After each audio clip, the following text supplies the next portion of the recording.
भूपेंद्र सिंह हुड्डा जी का और उनसे बातचीत करेंगे किशोर अजवाणी। हुड्डा जी, बहुत बहुत स्वागत है न्यूज 18 इंडिया के मंच के ऊपर आपका।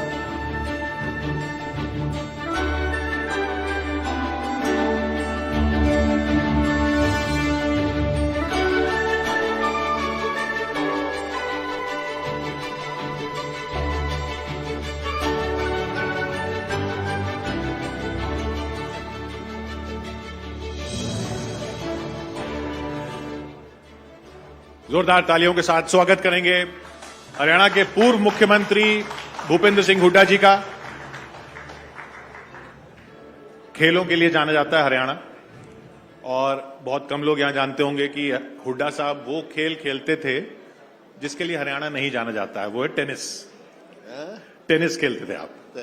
Lawn tennis. जी, माइक रखेंगे साथ। Lawn tennis? लॉन टेनिस नहीं, लॉन टेनिस में बोरिस बेकर के साथ खेला हूं। हाँ, he played in tie break, वो जीते टाई ब्रेक से ही। तो टेनिस की भाषा में बात करें, इस वक्त जो मैच चल रहा है उसमें एडवांटेज भूपेंद्र सिंह हुड्डा, एडवांटेज भूपेंद्र सिंह हुड्डा चल रहा है। देखिए, तो कांग्रेस की है एडवांटेज, और क्योंकि जो मौजूदा सरकार है उसके फेलियर्स हैं। ये नॉन परफॉर्मिंग गवर्नमेंट रही है 10 साल तक, कोई अचीवमेंट नहीं रही है हरियाणा में as compared to Congress rule रहा जो 2005 से लेकर 2014 तक। तो इस वास्ते जो कांग्रेस के पक्ष में हालात लग रहे हैं। आपके पक्ष में नहीं है? हुड्डा साहब की एडवांटेज नहीं, आप कह रहे हैं कांग्रेस की एडवांटेज है। कांग्रेस का है, मैं कांग्रेस में ही हूं। मेरी तो चौथी जनरेशन है कांग्रेस में, 4 जनरेशन से। क्योंकि लोग तो कह रहे हैं जो मैच आप खेल रहे हैं वो नायब सिंह सैनी साहब के साथ तो एक दूसरा खेल रहे हैं, और शैलजा जी के साथ भी खेल रहे हैं एक मैच। शैलजा के साथ क्या? शैलजा जी के साथ भी आपकी एडवांटेज चल रही है? नहीं नहीं, शैलजा जी हमारी कांग्रेस की वरिष्ठ नेता हैं, मेरी बहन की तरह हैं। तो हम एक पार्टी एक है। क्योंकि उन्होंने भी दावा कर दिया ना कि वो भी मुख्यमंत्री बनना चाहते हैं। तो आप लोगों, मुख्यमंत्री तो कोई ऐसा है, वो तो कोई भी बन सकता है, पार्टी है। पर ये कहानियां आप लोग चलाते हैं, अंदर असलियत कुछ नहीं है। क्योंकि जैसा आप कहते हैं ना कि साहब वो तो एमएलए जो चुन के आएंगे वो डिसाइड करेंगे। बिल्कुल, ये कांग्रेस की पद्धति है। चुनाव होने के बाद जो एमएलए चुने जाएंगे, ऑब्जर्वर आते हैं, सारे एमएलए से उनके मत पूछते हैं, जो बहुमत होता है उसको कांग्रेस हाईकमांड मुख्यमंत्री बनाती है। और ऑब्जर्वर इस बार फिर गहलोत साहब हैं? नहीं, अभी तो 3 हैं ऑब्जर्वर तो। हाँ, 3 हैं। क्योंकि कहते हैं पिछली बार गहलोत साहब ने बनवाया था आपको। नहीं, ऑब्जर्वर थे वो तो इलेक्शन के लिए हैं। अब जो सीएलपी के लिए कौन ऑब्जर्वर होगा तो पार्टी फैसला करेंगे, हो सकता है गहलोत साहब हो। पर वो 90 सीटों में 72 सीटें कहते हैं कि आपके गुट की हैं, तो फिर तो 90 सीटों में 72 सीटें आपके गुट की हैं। नहीं, मेरा कोई गुट नहीं है, कांग्रेस में कोई गुटबाजी नहीं है, सब कांग्रेस के उम्मीदवार हैं। ये भी बस बनाई हुई बातें हैं। और क्या, अभी देखो ना, कांग्रेस फैसला करती है। अब 2,500 एप्लीकेशन थी 90 सीटों के लिए, सबकी स्क्रूटनी हुई, सब स्क्रूटनी कमेटी बैठी, एक एक सीट डिस्कस की, तो कांग्रेस ने मेरिट पे डिसाइड किया। तो वो आप ये लगा देते हैं ये गुट है, गुट क्या है, इसमें गुटबाजी कोई नहीं है। जो मेरिट पे थे, कांग्रेस ने जो बेहतर कैंडिडेट समझे वो मैदान में उतारे। क्योंकि हम तो सुनते हैं कि एक हुड्डा लाइन है और दूसरी खुड्डा लाइन है, उसमें सबको डाल दिया। नहीं, जब हर वर्ग को, जैसे 12 महिलाओं को दी हैं, 20 ओबीसी को दी है, इस प्रकार से युवाओं को दी हैं, और हमने सब वर्गों को दिए हैं, तो ऑन मेरिट डिसाइड किया। स्क्रूटनी कमेटी है, फिर इलेक्शन कमेटी में जाता है, फिर सब कमेटी बनी है, पूरा प्रोसेस लगता है। उधर दूसरी तरफ से सामने से भी उधर अनिल विज साहब ने कह दिया है वो भी मुख्यमंत्री के दावेदार हैं अगर वो जीतते हैं तो नायब सिंह सैनी से लड़ना आसान है, या विज साहब के चेहरे से लड़ना आसान है, या खट्टर साहब से आसान था? देखिए, चुनाव से कुछ समय पहले बीजेपी ने खट्टर साहब को बदला। क्यों बदला? क्योंकि नॉन परफॉर्मिंग गवर्नमेंट रही, 9.5 साल हो रहे, और उन्होंने समझा कि चेहरा बदल दें तो शायद जो एंटी इनकम्बेंसी है वो कम हो जाएगी। लेकिन ये चेहरे बदलते रहेंगे, लेकिन हरियाणा की जनता ने ये फैसला कर दिया, इनको ही बदलेंगे। तो ये बताइए, अगर आपकी सरकार आ जाती है तो ये कहा जा रहा है ना, जैसे जहां जहां आपकी सरकार आई, कांग्रेस की सरकार आई, जैसे हिमाचल प्रदेश में भी वित्तीय हालत खराब है, जहां कर्नाटक में वित्तीय हालत खराब है, तो आपकी सरकार भी वही चीजें करेगी? ओल्ड पेंशन स्कीम आप भी लाएंगे यहां पे, हरियाणा में भी लाएंगे? देखिए, हाँ, ओपीएस हमने कहा है, ओपीएस लेके आएंगे। जब 2005 में पहले कांग्रेस की सरकार बन गई तो उस समय हम पंजाब से बहुत पीछे थे, लेकिन 14 में पंजाब से बहुत आगे चले गए। वित्तीय जो है वो क्या परफॉर्मेंस गवर्नमेंट की कैसी होती है उस पर डिपेंड करती है। तो पंजाब में भी तो आप ही की सरकार थी, उसने पीछे कर दिया फिर, इसका मतलब? नहीं, पंजाब में अकाली सरकार भी रही ना बीच में। पर ये बताइए, तो ओपीएस आने से वित्तीय हालत खराब नहीं हो जाएगी? जैसे हिमाचल में वो कह रहे हैं हम तनख्वाह नहीं दे रहे अभी मंत्रियों की। हिमाचल और हरियाणा में बहुत अंतर है। हरियाणा में बहुत स्कोप है और सारी बात सोच समझ के ही हमने फैसला किया था, क्योंकि पूरी कांग्रेस की पॉलिसी थी ये। राजस्थान में भी उन्होंने किया और जहां जहां कांग्रेस की सरकारें थी वहां ओपीएस लागू करने किए, क्योंकि ओपीएस जो ये हुआ वो उस समय भारतीय जनता पार्टी की सरकार थी केंद्र में, जब ये पेंशन स्कीम बनी, न्यू पेंशन स्कीम, उस समय जो है हमने भी अडॉप्ट किया, मैं मुख्यमंत्री था। लेकिन बाद में तजर्बा ये हुआ ये कर्मचारियों के हित में नहीं है और ये कोई लाभदायक स्कीम नहीं है, तो इस वास्ते ओल्ड पेंशन स्कीम में हम लगा। खिलाड़ियों की जहां तक बात है तो ये इल्जाम आप पे लगा कि ये पूरा जो पहलवानों का पूरा विद्रोह था, जो पूरा प्रदर्शन था, वो सब आपने स्पॉन्सर कराया। कौन सा प्रदर्शन? जो विनेश फोगाट वगैरह वहां पर थी। देखिए, जो उनके साथ जाती हुई वो उन्होंने स्टार्ट किया। हाँ, मैं उनके समर्थन में जरूर गया वहां, क्योंकि उनके साथ जाति हो रही, और जब भी कोई ऐसी जाति होगी, क्योंकि हरियाणा तो 3 चीजों से जाना जाता है, जय जवान, जय किसान, जय पहलवान। आप देखो ना, 2% हमारी पॉपुलेशन है, लेकिन हर 10वां फौजी हरियाणा से है। आपके कॉमनवेल्थ हो तो अगर 38 गोल्ड मेडल देश को मिलते हैं तो उसमें 22 हरियाणा के। ओलंपिक के 6 अगर मेडल मिलते हैं तो उसमें 4 हरियाणा के। अब भी आप देख रहे हो 4 हरियाणा के हैं, चाहे वो मनु भाकर हो, चाहे और भी हैं हमारे जितने भी हैं। तो आपने ये प्लान नहीं किया था कि विनेश फोगाट वगैरह का जो विद्रोह होगा वो बीजेपी को नुकसान पहुंचाएगा, और फिर उनको आप, क्योंकि अब टिकट दे दी ना आपने उनको। मैं तो वो जब बैठ गए थे वहां धरने पे बैठे थे, मांग कर रहे थे कि हमारे साथ जाति हो रही है, न्याय नहीं मिल रहा, जब उनके समर्थन देने गए थे। पर जब उनका गोल्ड मेडल रह गया 100 ग्राम से, तब तो सब लोगों ने उनका समर्थन किया, सब लोगों ने। अब वो देश की बेटी बोला, अब वो कह रहे हैं कि अब देश की बेटी कैसे रही, अब तो कांग्रेस की बेटी होगी। कोई भी हो, खिलाड़ी कोई भी हो, वो एक पार्टी का या एक प्रदेश का नहीं होता, वो देश का सम्मान होता है, सबके लिए था। तो इस वास्ते वो हमारे पूरे देश के सम्मान बढ़ाए उन्होंने।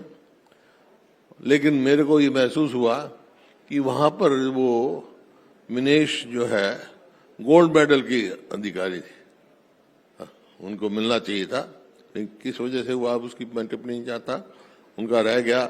मैं महसूस करता हूं उनके साथ न्याय नहीं हुआ, क्योंकि सिल्वर मेडल तो जीत चुकी थी, वो भी वापस देना पड़ा। कुछ समय दिया जाता था उनको, ये सब भी पहलवानों का होता है, कुछ समय अगर 4 घंटे 5 घंटे दिए थे तो 100 ग्राम कोई ज्यादा नहीं है, वो कम भी हो सकता था, ज्यादा भी हो जाता है। तो उनके साथ जाती हुई, तो उस समय मैंने कहा था कि भाई इनको कंसोल करने के लिए जो ये अपने आप महसूस करे, ताकि और खिलाड़ियों को भी इससे वो मिले कि एक प्रेरणा मिले, इनको राज्यसभा की सीट देनी चाहिए। हाँ, अगर मेरा बहुमत होता तो मैं राज्यसभा की उनको सीट ऑफर करता, ये मैंने कहा था। तो महावीर जी ने कहा कि जब आपके पास बहुमत था तब आपने गीता फोगाट को तो राज्यसभा दी नहीं। गीता फोगाट जी हो या और भी पहलवान हो, और भी जो हमारे खिलाड़ी थे, जो उस समय जो उनकी अचीवमेंट थी उसके हिसाब से हमने उनको प्रोत्साहन दिया। किसी को डीएसपी भर्ती किया, सीधे अफसर भर्ती किए हमने, किसी को किया, और जो राशि इनाम की थी वो कई गुना बढ़ाई। लेकिन ये यहाँ पर इसके साथ मेरे को महसूस हुआ जाति हो रही है, इनका हक मर रहा है। कारण में मैं नहीं जाना चाहता, लेकिन वो डिजर्व करती थी एक उनका हौसला रहे और खिलाड़ियों में भी हौसला रहे। भाई कोई ऐसी कई बात हो तो हमारे कोई आगे प्रेरणा, खिलाड़ी को प्रेरणा मिले, इस वास्ते।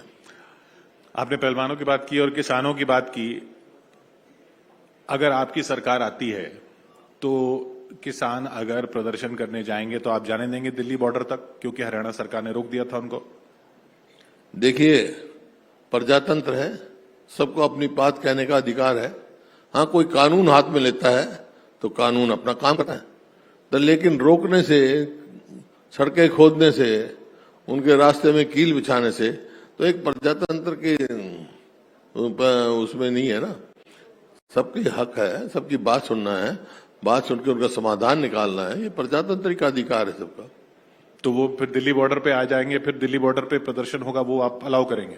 है जी, जैसे पिछली बार दिल्ली बॉर्डर पर प्रदर्शन हुआ। शांतिप्रिय धरना था उनका, बैठे रहे, क्योंकि जो कानून थे, 3 कानून थे, जब उनका ऑर्डिनेंस आया तो सबको ये महसूस हुआ, जितने किसान संगठन थे, जो किसान के हितैषी थे, कि ये जो कानून है ये किसानों के हित के नहीं है, इनको वापस लेना चाहिए सरकार में। उसके वजह से वो किसान बैठे रहे, शांतिप्रिय ढंग से बैठे रहे और पूरा वो चलता रहा और सरकार को वापस लेना पड़ा। एक इल्जाम आप पे जो ये लगता है कि, और जैसे श्वेता ढोल जी ने भी लगाया, श्वेता ढोल जी कैंडिडेट बनना चाह रही थी कलायत से, उन्होंने कहा कि राजा का बेटा ही राजा बनता है, उनको टिकट नहीं मिला, जयप्रकाश जी के बेटे को आपने दे दिया। तो आपके पार्टी में, अब तो खैर सभी पार्टियों में हो गया है कि बेटों को ही टिकट मिल रहा है, ये प्रचलन कब तक चलता रहेगा? देखिए, ये जो है नई भाषा चलाई है राजनीति में। एक बात मैं कहता हूं आपको कि प्रजातंत्र में, अब मान लो मेरा परिवार है, कोई कहेगा ये परिवारवाद की बात है, मेरे को तो गर्व है अपने परिवार पे। मेरे दादा फ्रीडम फाइटर थे, मेरे पिताजी फ्रीडम फाइटर थे, हमने सेवा करी, वो करे, जन सेवा करते, लेकिन किसी को आप थोप नहीं सकते हैं। जो लोग चुन के भेजेंगे, जिसको जो लोगों को पसंद आएगा आगे जाएगा। पर टिकट ही नहीं मिलेगा तो चुनेंगे कैसे? आपका बेटा पत्रकार बन जाए, न्यूज 18 में नहीं लग सकता, क्या कहेंगे? अगर वो काबिल होगा तो लेंगे ना, रखेंगे। लेकिन जब आप टिकट ही नहीं देंगे तो कैसे? जब टिकट ही नहीं देंगे तो काबिलियत कैसे पता चलेगी? टिकट ही अगर परिवार वालों को मिलेगी तो? नहीं, ये बात नहीं है, परिवार वालों को नहीं मिलती, सबको मिलती है, सबको मौका मिलता है, सबको मौका मिलता है। अब हमने बहुत, अब जैसे न्यू कमर्स हैं, बहुत दिए हैं, गरीब परिवार से भी मिलते हैं, जो काम करने वाले हैं उनको भी मिलता है, सबको मिलता है। तो ये बताइए फिर 2019 में क्या कमी रह गई थी? 2019 में भी तो आप एक ऐसा लग रहा था कि आप अच्छा खासा बहुमत ले आएंगे, लेकिन वो आप पीछे रह गए। तो 2019 और इसमें क्या फर्क है? देखिए, 2019 में जो है 4000 वोटों का फर्क रहा, वो तो ओवरऑल पूरे स्टेट में, क्योंकि हमारे उम्मीदवार कोई 500 से हार गया, कोई 700 से हार गया। अगर 4000 वोट और मिल जाती कांग्रेस को तो सिंगल लार्जेस्ट कांग्रेस थी। लेकिन आप ये देखें, 2019 के लोकसभा के चुनाव में कांग्रेस केवल 10 सेगमेंट में लीड की थी और 79 उसमें सेगमेंट्स में बीजेपी ने लीड ली थी और एक में जेजेपी ने ली थी। लेकिन जब उसके फौरन बाद, क्योंकि लोकसभा और विधानसभा का अंतर हो जाता है, फौरन बाद जब विधानसभा के चुनाव हुए तो हम तो 10 से पहुंच गए 31 और बीजेपी 40 पे रह गई, जबकि उनकी बहुत ज्यादा सीट थी। मतलब 20% जो है इस चुनाव में, जो लोकसभा 19 की और 24 की बात है, 19 में और 24 में हमारा वोट परसेंट जो है वो 20% के करीब बढ़ा है हरियाणा का, कांग्रेस का, और बीजेपी का घटा है 12%। तो ये आप खुद समझ सकते हैं। तो इस वास्ते जो एक माहौल बना हुआ है हरियाणा में, वो एक लोकसभा के चुनाव में दर्शाया गया कि किस प्रकार से हमारी 0 सीट थी, 0 से 5 पहुंचे। मतलब 2024 के लोकसभा में हम 0 से 5 पहुंचे, 10 सीट है कुल, मतलब हाफ पहुंचे। अब जो है विधानसभा में बीजेपी साफ। ये जब 2019 की बात करते हैं तो 2019 में लोकसभा चुनाव में आप भी उतरे थे, है जी? 2019 के लोकसभा चुनाव में आप खुद भी उतरे थे। हाँ, और आपने गोहाना में कहा था कि बीजेपी नहीं चाहती कि मैं सीएम बनूं, यानी सीएम बन कि बीजेपी नहीं चाहती कि मेरी सरकार मैं सीएम बन के आऊं जब सरकार आए। तो गोहाना की रैली में आपने कहा था मई 2019 में। बीजेपी नहीं आती ये तो मेरे को इतनी बात याद नहीं, लेकिन उस कंटेक्स्ट में कोई बात कही होगी, या तो कोई मेरे को आप बयान दिखाओगे तो मैं उसको रिएक्ट कर सकता हूं। अब 2019 की बात तो मैं याद नहीं रख सकता। मेरा सवाल सिर्फ यही था कि 2019 में तो आप कह रहे थे कि आप ही सीएम का चेहरा हैं, लेकिन अब नहीं कह रहे हैं। नहीं, मैंने ये कभी नहीं कहा मैं ही हूं। कांग्रेस की बात थी, कांग्रेस की बात कही होगी जरूर। तो इस बार आपने मैं कभी नहीं कहता हूं मैं की मेरे को आदत नहीं है। हाँ, यही तो लोग कहते हैं कि हुड्डा साहब कहते नहीं है, पीछे से खेल कर जाते हैं। लोग कहते हैं हुड्डा साहब कहते नहीं है लेकिन पीछे से खेल कर देते हैं। ये तो आपकी परसेप्शन है, मैं क्या कर सकता हूं, आपकी सोच है।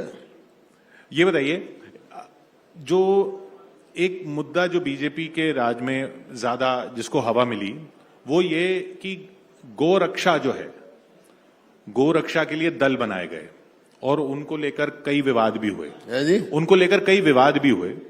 ये गोरक्षा दल जो वो कहते हैं कि पुलिस की मदद भी करते हैं पकड़ने में उन लोगों को जो गोहत्या के लिए गाय ले जा रहे होते हैं, ये गोरक्षा दल आपकी सरकार आई तो जारी रहेंगे? गो होता तो बंद है हमारे। मैं तो आर्यसमाजी हूं भाई, मेरे से ज्यादा कौन गौ का सेवक हूं। मैं मुख्यमंत्री था, मैं तो अपने घर में रखता था गाय। रोज पहले गाय को दाना खिला के जब आगे दफ्तर में जाता था। गौ भगत सब है, मैं आर्य समाज में हूँ, हिंदू हूँ, तो गौ भगत हूँ। तो माता का दर्जा दिया है गौ को। तो गोरक्षा दल तीन ही को तो माता का दर्जा दिया ना हमने। ये जो हमने 3 को दिया माता का दर्जा। हाँ, धरती माता जिस माता ने पैदा की वो माता, और गौ माता। कोई छोटी बात नहीं है। तो गोरक्षा दल बने रहेंगे? ये जो गोरक्षा दल बने हुए हैं, नहीं, सरकार की जिम्मेवारी है। गौ हत्या पे बैन है, कहीं अगर कमी है तो फिर सरकार की जिम्मेवारी है। हरियाणा में तो कभी से गौ हत्या पे बैन है। और जो इतने सारे दल ये slaughter is not allowed in the Haryana government. Haryana मतलब ये पुलिस ही देखेगी, गोरक्षा दल वाले नहीं। आप कह रहे हैं ये जो गोरक्षक बने हुए हैं, गोरक्षक कई बने हुए हैं ना, गोरक्षा के दल बने हुए हैं जो पुलिस की मदद करते हैं, लोगों के पीछे जाते हैं, उनको पकड़ते हैं और फिर पुलिस को देते हैं। ठीक है, अगर कोई गौ हत्या कर रहा है तो पुलिस की मदद करते तो अच्छी बात है, लेकिन खुद कानून में हाथ में ना लेना। पुलिस की मदद करें। जब हम एक चीज बैन है, कानूनी तौर पे नहीं कर सकते, कोई करता है तो अगर पुलिस को उसकी मदद मिलती है तो अच्छी बात है, लेकिन खुद कानून हाथ में ना लें। तो आप ये मानते हैं कि खुद कानून हाथ में लिया जा रहा है? नहीं, आप कह रहे हो, मैं तो कोई नहीं कहा। अरे हरियाणा तो आप अपनी बात मेरे मुंह में डालना चाहते हो, मैं थोड़ा हो सकता है। अभी क्योंकि अभी एक अफसोसनाक घटना हुई फरीदाबाद में अफसोसनाक घटना हुई। कुछ लोग पीछे गए एक गाड़ी के कि भाई उसमें गोहत्या करने के लिए ले जा रहे हैं, और फिर उन्होंने गोली मार दी और उस लड़के की मौत भी हो गई। इस तरह की जो घटनाएं हो रही हैं। मैं कह रहा हूं ना कि कानून अपने हाथ में लेना नहीं चाहिए भाई। कानून है, एक गौ हत्या बंद है, पुलिस में रिपोर्ट कराओ, सजा दिलवाओ, यही सबसे बड़ी बात है। खुद कानून में थोड़ा आप अपने हाथ में थोड़ा लेने लग जाओगे। अच्छा, राष्ट्रीय स्तर पर अगर बात करें तो एक वो G23 बना था, जो कहा जा रहा था G23, आप लोगों ने चिट्ठी लिखी थी, उसमें आप भी थे। तो पार्टी की सारी चिट्ठी लिखी थी हमने, लेकिन G23 आपने बना नाम दिया था हमारे। हाँ, क्योंकि 23 थे उसमें, तो वो 23 है तो G23 तो आप दे रहे थे ना नाम। अच्छा, वो जो चिट्ठी लिखी थी उसका कांग्रेस को मजबूत करने के लिए लिखी। और जब भी महसूस करते हैं कि कांग्रेस पार्टी कैसे मजबूत होगी, क्योंकि प्रजातंत्र में एक मजबूत संगठन की जरूरत होती है, हम सुझाव देते हैं। तो अब वो आप मानते हैं कि वो जो आपने सुझाव दिए थे वो लागू हो गए? उसको हुआ ना, चुनाव हुआ, कांग्रेस प्रेसिडेंट खड़गे साहब बने, बाकायदा चुनाव हुआ। तो अब संगठन मजबूत है पहले से, आपका ये मानना है? संगठन में जो हमने बात दिखाई दी वो हमने अपने नेतृत्व को जानकारी दी ग्राउंड की। और उन्होंने उस पर एक्शन लिया। क्योंकि जब तंवर साहब अध्यक्ष बने थे, अशोक तंवर, हैं? जब अशोक तंवर जी अध्यक्ष बने थे, उन्होंने संगठन पे ही सवाल उठाए थे कि हरियाणा में संगठन जो है वो ठीक से नहीं चलने दिया हुड्डा साहब ने, कांग्रेस संगठन, जब अशोक तंवर साहब अध्यक्ष बने थे। अध्यक्ष वो तो 14 में क्यों बन गए थे, वो तो 9 में शायद 5 साल रहे, संगठन उनके हाथ में ही था। तो वो उस वक्त उन्होंने कहा कि आपने संगठन चलने नहीं दिया ढंग से। क्यों, मैंने कब रोका? ये आप कह रहे हो, आप कह रहे हो। ये बताइए, अब इस बार जो टिकट वितरण है, आप कह रहे हैं अच्छा हुआ है, टिकट वितरण में कोई दिक्कत नहीं है, तो ये जो लोग नाराज हैं, नाराजगी दिखा भी रहे हैं कि हमें टिकट नहीं मिली, फरीदाबाद में तो तिगांव की सीट में भी देखा हमने, इस तरह के लोग जब इंडिपेंडेंट खड़े होंगे तो आपको नुकसान नहीं पहुंचाएंगे?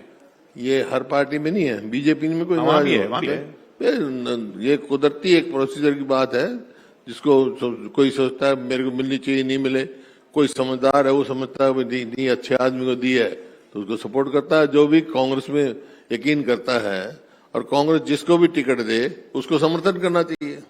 पिछली बार जब सरकार थी तो एक बड़ा मुद्दा जो 2014 में बीजेपी ने बनाया, वो बनाया कि आपकी सरकार में हुए भ्रष्टाचार को लेकर, और उसमें आपका नाम लिया गया कि आपने वाड्रा साहब को जमीनें दिलवाई, वाड्रा साहब को जमीनें मिली, वो आपकी वजह से मिली, वो सब केस वगैरह भी हुए कुछ उनके। देखिए, मैं दावे के साथ कह सकता हूं, मिस्टर वाड्रा को 1 इंच जमीन नहीं दी मैंने, ऑन ओथ कह रहा हूं मैं। ये कहानियां बनाई हुई है। हाँ, उनके प्राइवेट डील, कोई आप कोई जमीन बेचोगे मैं खरीदूंगा, वो अलग बात है। सरकार की तरफ से कोई जमीन नहीं दी उनको। कल आपका जन्मदिन था, हाँ, तो एक तो जन्मदिन मुबारक आपको, 77 साल बहुत बहुत धन्यवाद। और कल मोदी जी का जन्मदिन है, मैं उनको मुबारकबाद दूंगा। आपके अच्छे दोस्त हैं, आपकी अच्छी दोस्ती है। तो राजनीतिक मतभेद है, मेरी किसी से दुश्मनी नहीं है। राजनीति में दुश्मन कौन होता है? नहीं, राजनीति में तो आइडियोलॉजी दुश्मन है, व्यक्ति नहीं। तो उस क्या आइडियोलॉजी, सोच है, सोच होता है। अब मेरी अपनी सोच है, आपकी अपनी सोच हो सकती है, और दूसरे की सोच हो सकती है, कोई व्यक्तिगत कोई वो नहीं है। तो जिस आइडियोलॉजी के खिलाफ आप लड़ रहे हैं उसमें क्या कमी है? इसमें जिस आइडियोलॉजी के खिलाफ आप लड़ रहे हैं, आप कह रहे हैं सोच के खिलाफ लड़ रहे हैं ना, तो सोच, उस सोच में क्या कमी है? सबको मालूम है, सबको मालूम है भाई। जो है, हम जो है, जहां तक कांग्रेस का सवाल है, कांग्रेस बेसिक आइडियोलॉजी महात्मा गांधी ने दी, हमारी आइडियोलॉजी बनी, सबको दी, सबको अधिकार दिया, और आपस में धर्म, मैं हिंदू हूं, मैं समझता हूं मेरे से बड़ा कोई हिंदू नहीं है, लेकिन मैं सब धर्मों का सम्मान करता हूं। मैं मंदिर भी चला जाऊंगा, मैं मस्जिद भी चला जाऊंगा, मैं गुरुद्वारे भी चला जाऊंगा, मैं गिरजाघर भी चला जाऊंगा। मेरे को नफरत नहीं होनी चाहिए, यही है। आखिरी सवाल हुड्डा साहब, जाति जनगणना आप करवाएंगे, जाति का सर्वे करवाएंगे अपने राज्य में? हाँ, हमारी पार्टी की पॉलिसी है, पार्टी का डिसीजन है, क्योंकि जिसकी जितनी जनगणना है उसको उतना अधिकार मिलना चाहिए। उसका उतना अधिकार मतलब रिजर्वेशन आगे और बढ़ानी चाहिए 50% से? हाँ, जो भी जिसका जितना अधिकार बनता है। क्योंकि एक बड़ा तबका अनुसूचित जाति का हरियाणा में है, और बीएसपी भी चुनाव लड़ रही है, आजाद समाज पार्टी भी चुनाव लड़ रही है, वो चैलेंज भी है आपके सामने। देखिए, वो नहीं है सवाल। लोकसभा का इलेक्शन हुआ, बहुत और पार्टियां भी लड़ रही थी, लेकिन मुकाबला सीधा कांग्रेस का, बीजेपी का रहा। दूसरी पार्टियों किसी को भी 1% के करीब से ज्यादा वोट नहीं मिली, 1% के लिए। मतलब ये है कि हरियाणा के लोग इस बात को अच्छी प्रकार समझते हैं कि मुकाबला कांग्रेस और बीजेपी में है, वोट काटुओं को वोट नहीं देते हैं। इसलिए आम आदमी पार्टी को आपने साथ में नहीं लिया? वोट काटुओं को वोट नहीं देते हैं। नहीं, आम आदमी पार्टी का तो राष्ट्रीय स्तर पे कांग्रेस का वो है, गठबंधन है, प्रांतीय स्तर पे कभी गठबंधन नहीं हुआ। क्यों केजरीवाल साहब आ गए? नहीं, अब कोशिश की, लेकिन दोनों की नहीं बात बनी। हमने तो ऑफर किया था उनको, वो बहुत ज्यादा वो कर रहे थे, तो पहले उन्होंने सीट डिक्लेयर कर दी। होते हैं आपस में कई दफा, लेकिन क्योंकि कभी भी प्रांतीय स्तर पे गठबंधन नहीं हुआ हमारा, राष्ट्रीय स्तर पर गठबंधन हुआ। आप कह रहे हैं कांग्रेस और बीजेपी की सीधी लड़ाई है। एक सीट आपने सीपीएम को दे दी, सीपीएम को पता भी नहीं था कि उनको एक सीट मिलने वाली है। हाँ? सीपीएम को आपने एक सीट उन्होंने एक ही सीट मांगी। अच्छा, अगर आप पार्टी कहती है हमारे 2 दे दो 3 दे दो, हम तो और भी देने के लिए तैयार थे। जितना जिसका है हमारे को कोई एतराज नहीं गठबंधन में। चलिए आखिरी सवाल चलते चलते बता दीजिए, आपका अपना सर्वे क्या कहता है, कितनी सीटें जीत रहे हैं आप? कितनी सीटें जीतेंगे? देखिए, मैं ये तो कभी नहीं कहता कितनी सीटें जीतेंगे, लेकिन आज ये कह के जा रहा हूं 36 बरादरी हरियाणा ने मन बना लिया है कि हरियाणा में अब जो चुनाव होंगे उसमें कांग्रेस की सरकार बनाएंगे और भारी बहुमत से कांग्रेस की सरकार बनेगी। बहुत बहुत शुक्रिया हमसे बात करने के लिए हुड्डा साहब। भूपेंद्र सिंह हुड्डा जो न कहते हुए भी बहुत कुछ कह गए, बहुत बहुत शुक्रिया। धन्यवाद। और सबसे बड़े मंच पर सबसे सार्थक चर्चा के लिए आपका शुक्रिया। कृपया आप मंच पर कुछ पल के लिए बने रहिएगा। मैं अनुरोध करूंगी न्यूज़ 18 इंडिया